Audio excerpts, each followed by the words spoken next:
ఉలవల ఆకుకూరను కిచెన్లోని ఒక స్టీల్ బౌల్లో ఎలాంటి గ్రోయింగ్ మీడియం లేకుండానే పెంచుకుంటున్నాం కదా. డైలీ అప్డేట్స్తో ఇది వచ్చేసి 4వ రోజు. హలో అండి, welcome to Usha Srinivas vlogs. ఈ ఉలవలు ఒక 2-2.5 ఇంచుల వరకు హైట్ పెరిగాయి. ఇక ఇప్పుడు ఈ బౌల్ లోపల ఉన్న వేర్లన్నీ వాటర్లో మునిగేటట్లు వాటర్ని పోసుకోవాలి. ఈ ఉలవల పైన పొట్టు కూడా బాగా తడిచేటట్లు ఒక్కసారి వాటర్ని స్ప్రింకిల్ చేసుకొని దీనిని అలాగే ఒక 4-5 నిమిషాల పాటు ఉంచి ఆ తరువాత ఈ బౌల్ని ఇలా 1 నిమిషం పాటు అటు ఇటు కదపాలి.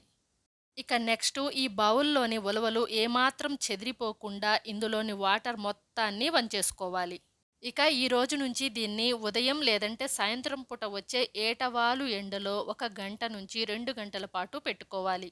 దీన్ని ఒక 1 అవర్ పాటు ఎండలో పెట్టుకున్న తరువాత దీంట్లో ఎంత చేంజ్ వస్తుందో కూడా ఈ వీడియోలోనే చూపిస్తాను.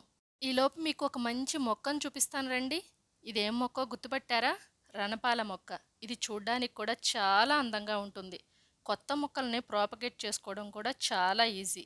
ఈ మొక్కలను ఆకుల నుంచే చాలా ఈజీగా బోలెడు కొత్త మొక్కలను ప్రాపగేట్ చేసుకోవచ్చు. ఒక 1 అవర్ సన్లైట్లో పెట్టుకున్న తరువాత ఉలవల మైక్రోగ్రీన్స్ ఇలా ఉన్నాయి. 1 గంటలోనే ఎంత చేంజ్ వచ్చిందో కదా.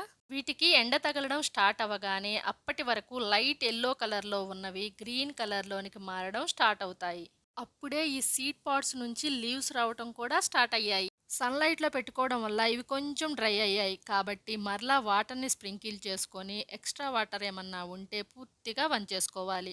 ఇవి డ్రై అవ్వకుండా రోజుకి కనీసం ఒక 4-5 సార్లు వాటర్ని చల్లుకోవాలి. వెంటనే ఎక్స్ట్రా వాటర్ ఏమన్నా ఉంటే వంచేసుకోవాలి. రేపు మరలా ఇదే టైంకి కలుద్దాం.